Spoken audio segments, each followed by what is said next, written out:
The stock market has just suffered another setback, something called a death cross. And in today's video, we need to take a look at the data and, of course, the information surrounding it. As Bank of America starts to believe that markets should be shorting, are we seeing a huge rejection here from the NASDAQ?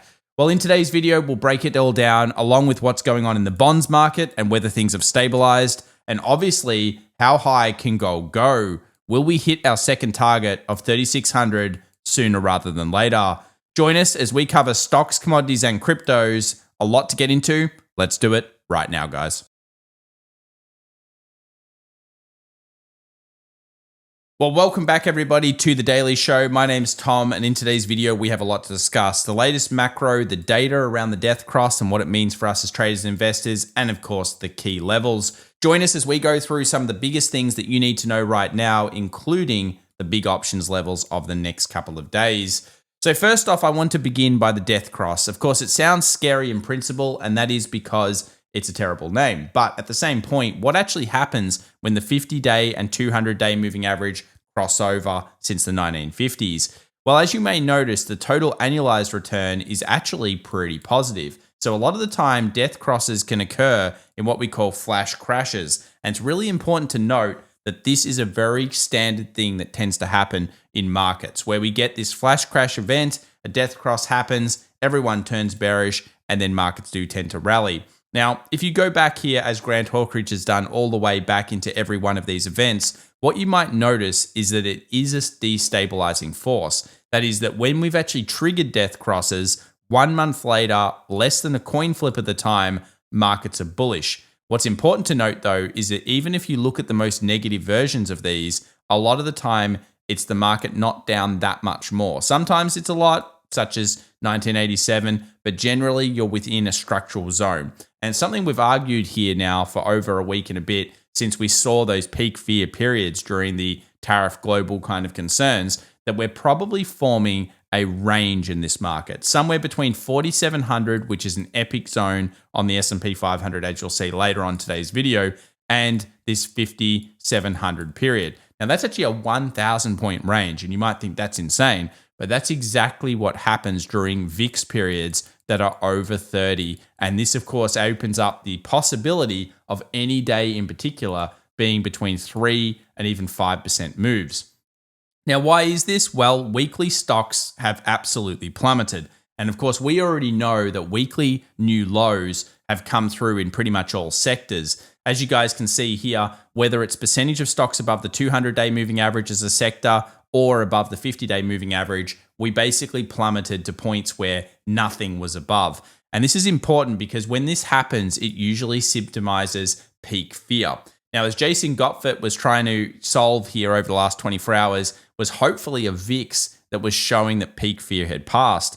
But traditionally, when you go from a 50 read all the way under to a 30 read in one session, that usually brings with it some very, very good stuff in terms of bulls are back. That didn't quite trigger. We saw it trigger in the 80s during the flash crashes. We saw it trigger in 2002, obviously, as you can see here.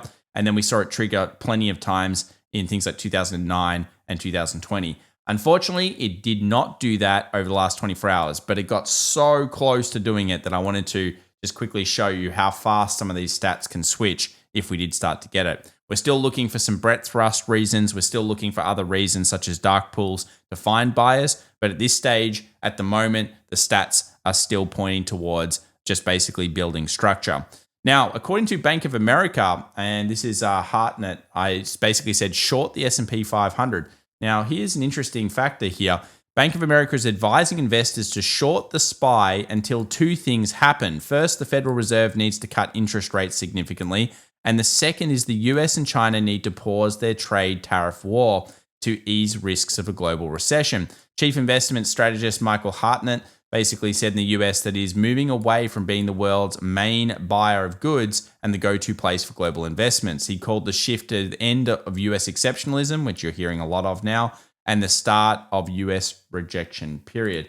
Now, it's important to note that whenever you see these reports, they always sound like they're plausible, That doesn't mean it's the best course of action. Here on the channel, we always like to sit in the middling ground if we can between optimism and also some level of healthy skepticism. Now, one of the big levels of skepticism is, of course, we've lost our buybacks. Buybacks make a huge component of the market going up. And the thing was, we were about to get it, which tends to bring the April seasonality of super bull methods. One of those is, of course, that we see the blackout period end and we tend to get huge amounts of buying coming back into stocks. Well, unfortunately, these companies seem to be holding on to their cash now. And while that's probably a good thing over the long term, the problem with that is it does get rid of one of our buyers of last resort. And of course, something that has led to the kind of bubble that we're in right now in markets. Now, if you have a look at CTA positioning, the good news for bulls is that CTAs, according to the latest Goldman Sachs reports, are showing that they need to be buying across the board. And we did post this chart over on X if you want to check it out. It's a good one there. The other good news is if we look at the 1960s comparison, which we've done several times, we look at the 1990s comparison with markets, it is a possibility that we are looking at a very similar thing. Whether we're also looking at 2018, markets actually freaked out on tariff concerns. And then as those tariff concerns started to de-escalate and become more of a known thing, markets tended to focus more on earnings. And the thing about tariffs is they tend to bring forward really strong earnings periods. So what may happen is we might have an incredibly good earnings season, which is kicking off to be pretty good so far. But of course, the forward guidance, that's going to be the problem zone. And as you guys know, we'll be looking for TSM and Netflix this week to give us a bit of an idea on what's happening in the tech sector. And ultimately, the tech sector is going to be the most important factor. If we are following a similar thing, though, we could be looking at a doubling dip style market bottom. And what you'll notice is the market went down, it consolidated, it sold off, it rallied up huge, and then it dropped back into the lows. Does that sound familiar? It went down, it consolidated, it went down, and then, of course, it dropped to a double potential lows. Now, this is the question mark that we're waiting on right now. But what an interesting narrative nonetheless, and something that should be paid attention to. Structure is everything. Now, if stocks were to go higher after extreme VIX events, this is traditionally the way it's gone. We've seen a VIX that's obviously hit into one of the highest levels that we've ever seen. And when we tend to get these high VIX events, you can often see that sometimes we go on the V-shaped recovery. Sometimes we structure up like we're just talking about, which is a bottoming structure. And generally speaking, when we see these high VIX events, we've hit close to the bottom. That is that markets will either stay sideways for a period of time, up, down, and all around, or they'll actually go more towards the buy side. The chance of further selling, that is brutal selling over the next 1 to 2 months, actually reduces because of the nature of the speed. Remember, this is the 5th fastest sell-off we've ever seen recorded since the 1920s. And I think that has to be taken into consideration when you're thinking about the structure of the bull and the bear side over the next 1 to 2 months.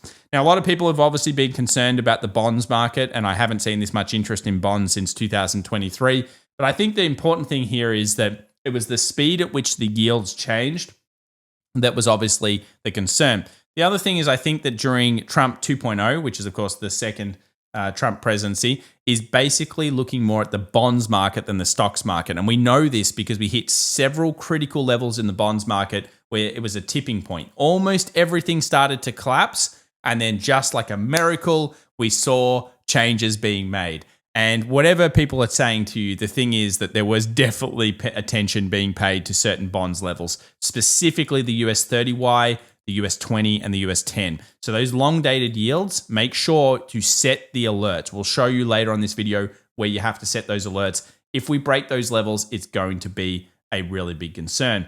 Now, in terms of bond ETFs, 4 consecutive massive outflows tends to be kind of a bottoming factor for bonds. And so far that is holding true. And obviously, if we think about the move, we think about bonds freakouts in general, it seems to be stabilizing at this point. Obviously, we break out, things could get worse. Now, according to Mark, we've got some interesting data on recessionary bear markets here. And basically, it says here, recessionary bear markets haven't bottomed until the economy logs back-to-back quarters of negative GDP after the fact. So this is basically if we go into some form of epic recession. Now, we don't know that yet. However, we have started what we call a recessionary structural fail, which basically is where the market has pretty much done what you would not want it to do after the Fed cuts. And you may say, but the Fed cuts were ages ago. Yeah, we always knew it was 6 to 9 months later where you tend to see the market going on the recessionary path or the non-recessionary path. And unless this market can recover within the next month and a half very strongly, it's likely that according to market structure anyway, we may have started the recessionary path. Here is how the markets generally react post that Wednesday last week, which is that massive 9% day. Next day change, etc., tends to be up, down, and all around. And I think the interesting thing here is when you're looking at the next 10 days, which obviously we're still into, you really generally have more negatives than positives in most of the stats. And that's because these huge rally days, they often are actually countered by markets gradually getting people selling off as fears remain. And we sometimes see a new low. And that's where that 4,700 period for the stock market is going to be really key if that does occur. At least statistics would say that. So what's the safe haven? Where is everyone holding? Well, cash is one of the holds that people have. And obviously we've seen money switch into Swiss banks and all the general kind of cash places of the world since these tariffs. But at the same time, we've also seen gold. Now, gold's been our favorite investment of the last 2 years. And obviously, I'm sure most of you and we are very happy with where it's been at. But could it get even better? Well, according to the current strength on gold, you might say, well, I've got to sell it. Obviously, 3,000 was one of our targets, but our second target remains 3,600. And we will be doing a special on its relationship with the RMB moving forward, as it seems like this is all about China, and China just continues to pile into gold along with other central banks. And it's all about the US dollar ultimately. And of course, we have a great show coming up on that, so make sure to subscribe. Let's now go through Darkpool activity, some buying at the lows, some selling at the tops. We're still stuck in this range basically that we formed last week. And I've got some new updates for you. A fairly large SPY trade came through over the last 24 hours. Not like the biggest one ever like we saw recently, but certainly a large one. And we've also had, of course, a large amount of activity through this previous level of resistance or supply. So what are we finding? We're finding the markets are struggling at this zone. The daily 20 moving average is one of those reasons, but also in general, there's just a lot of activity around this resistance. Again, UPRO, which is a 3-time SPY fund, that got a massive trade at it as well. So we continue to fail to retake this after 9% move number one largest trade. This is the largest trade we've seen in so long, pretty much ever, on that particular ETF, the SPY. And we continue to see large transactions come in at around this level. Could it be profit taking? I guess if you were guessing, you would say yes. That doesn't discount the fact that markets can't go back up. But if they then shoot back down, new lows become way more probable. And I think the thing about this market is that you've got to find your edge. And when you have edge, you trade and you invest and you do what you're going to do. And when you don't and you're confused, that's usually a time you want to step back and say, okay, I come from the abundance mindset, which we believe on this channel is, and basically there are always new opportunities. Do remember that. If you miss something, there are other opportunities, guys. There always are in these markets.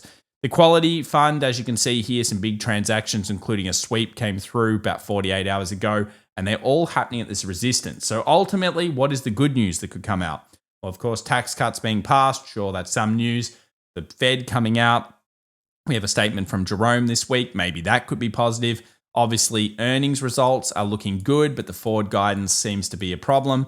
And we're going to be all eyes on Thursday, TSM and Netflix. We already know TSM might be pretty good, but the forward guidance could be the issue. And Netflix obviously kicks off tech. So far the banks have done well. Will we continue to see good earnings? It's really the next 2 to 3 weeks that matter. That pretty much constitutes about 80% of the markets. Just remember those implied moves on that chart there show how big the options market believes the moves could be, and they are epic in size.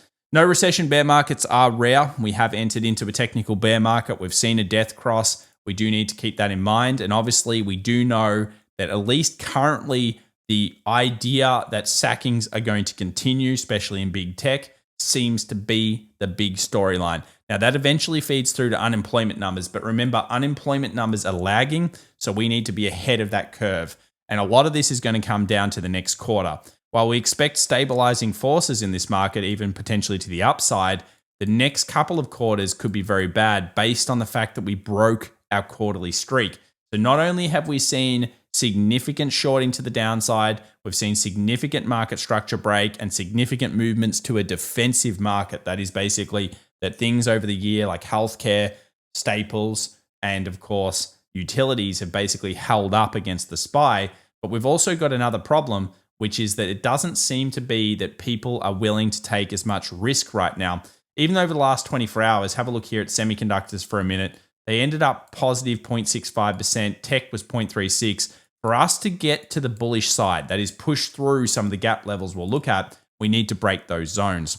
Now, which zones do we need to break? Let's take a look at a few things here. First up, we're going to have a lot of problems at 5,600 to 5660, 70 area. You've got gap fills, you've got moving averages sitting all over it, and you've also got the most traded zone. So that basically means that even if we're able to get through this area and bounce back up, that we've got significant reasons to be possibly bearish at around these areas. Now, if you also think about it, we didn't really bounce off what was traditionally a very good demand level. There is a demand here at 4,700. We did not see that. And a lot of the time, markets will try to take a secondary low before bottoming off. If you have a look at 2022, it was pretty much a classic of that case. Technically, things started to look pretty good here. We got a secondary freak out that caused a max fear spike, and then we rallied up. Now, this is the way a lot of markets do bottom off, so it's important to, of course, note that. Now, another one is the NASDAQ, which seems to be kind of, that's the chart we really need to come through. And you'll notice here, the daily 20 continues to reject. So until we get through the daily 20, we're not even really improving structure. And you'll notice multiple times that's rejected. And the reason is because it is pretty much the most well-used moving average on the markets. Daily 20 and weekly 20 are both very, very key. And for this SPY in particular, you want to be using those. In terms of updates, here are the options, high, low levels. Here's the zone, which we think is resistance, which obviously we tapped into this week. And I'd like to see this first, but, you know, again, it's a guess. At the moment, markets are down a little bit. You can see some structural change on 15-minute charts towards the negative. We'll share that with you on NASDAQ very soon. But really, it's going to probably come back down to the options. And traditionally, in a shorter week, a public holiday week, Good Friday this Friday, we tend to see markets traditionally go more green, that is bullish, and not be as red. You can see here we've got a lot of 5,400 puts starting to appear, and we seem to have a lot of calls that keep appearing around that kind of 5,430, 5,470 zone. So there's a lot of puts still here in the market expiration. We do have, of course, a pretty large expiration this week. And it just seems to me that the market is going to try to hold above 5,400. Now, if we lose that, it can create, as you guys know, cascade events. And we've had quite a few of those. So the key levels to be watching, 5,400 on the bottom to see whether that literally gets broken. And no, 53.97 is not enough to really break it through. And then, of course, 54.30, 54.70 on the top end. It could be actually a muted week of trading if we stay within those ranges. Tesla, nothing much to report. 265 remains the call wall. Obviously, we're looking for 300 if we keep going up. And 220, 200 is where the buyers are at this stage. Nvidia, same kind of thing. 115, 120, 115, 120. We say it all the time. And that's because these are the call walls that we're currently seeing in markets. Let's now have a look at the bonds market together, guys. Yeah, bonds market's stabilized, okay? Stabilized. I wouldn't say, loving life, but stabilized. Here on my bonds indicator, it's bounced back up here, which is good. It almost dropped all zones, which was pretty terrifying. But at the same time, it's stabilizing. Now, that's an okay result. If this starts going down and the stock market starts going up, ooh, that's a bad sign, okay? So that will be bad. But we are certainly watching this like a hawk, and we'll keep updating you. US 30, US 20, US 10-year yields mark the highs where we saw intervention, because this will also mark the highs where the Federal Reserve may need to step in and what we call the plunge protection team comes out.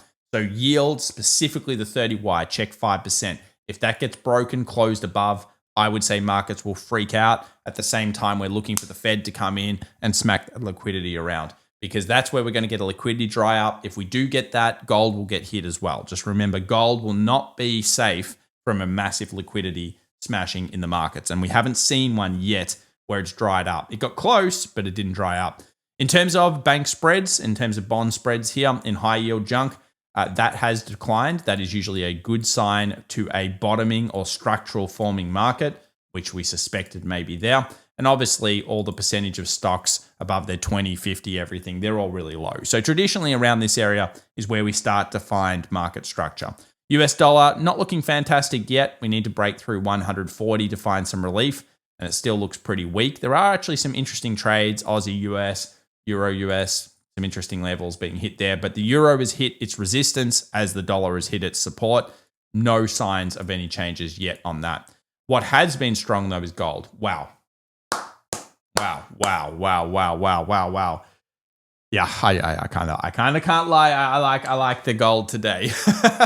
3,272. I mean, this thing's surpassing my expectations at this point in terms of speed. No, I thought 3,600 by October. That was my aim, but could we hit it in a month or something? Like, this thing is absolutely flying.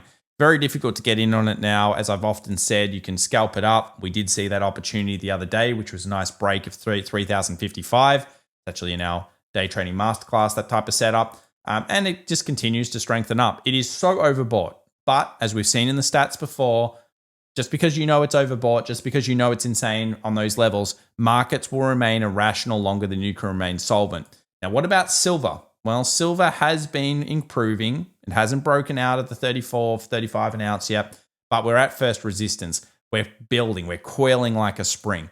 So at this point, we need to see what happens. You can see the coil here, really tight range.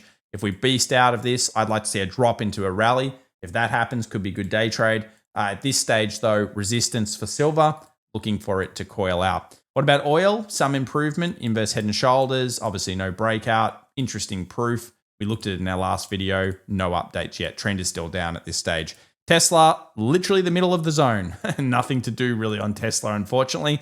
And Nvidia, most traded area. So we are waiting for some kind of catalyst here. The markets they're not doing this for no reason. They are waiting to see whether it's bull buy or it's bear bust. And you can tell that because we're at most traded zones. Correlation, daily 20, NASDAQ, daily 20, S&P, Nvidia, most traded zone. Tesla, literally sitting around that 250, 260. Semiconductors, back to filling gaps and sitting there doing nothing. These sectors have to go. If they're not going up, we're not going to get a bull run back in us. So we are still looking at a kind of defensive market. And if you have a look at something like utilities versus SPY, you can see this. It obviously did find some risk on the other day, but traditionally utilities, staples, healthcare, they're all holding against the SPY. So this rally so far seems to have a little bit of a defensive tinge to it that's starting to come through, which can be a concern. HSI, Chinese market, obviously we know STIM's gone in huge. I'm going to show a STIM chart maybe in the next video. Massive government stimulus coming through, which is all the bullish kind of catalyst you generally want. But there's no doubt these tariffs have to reduce to get that market really going on.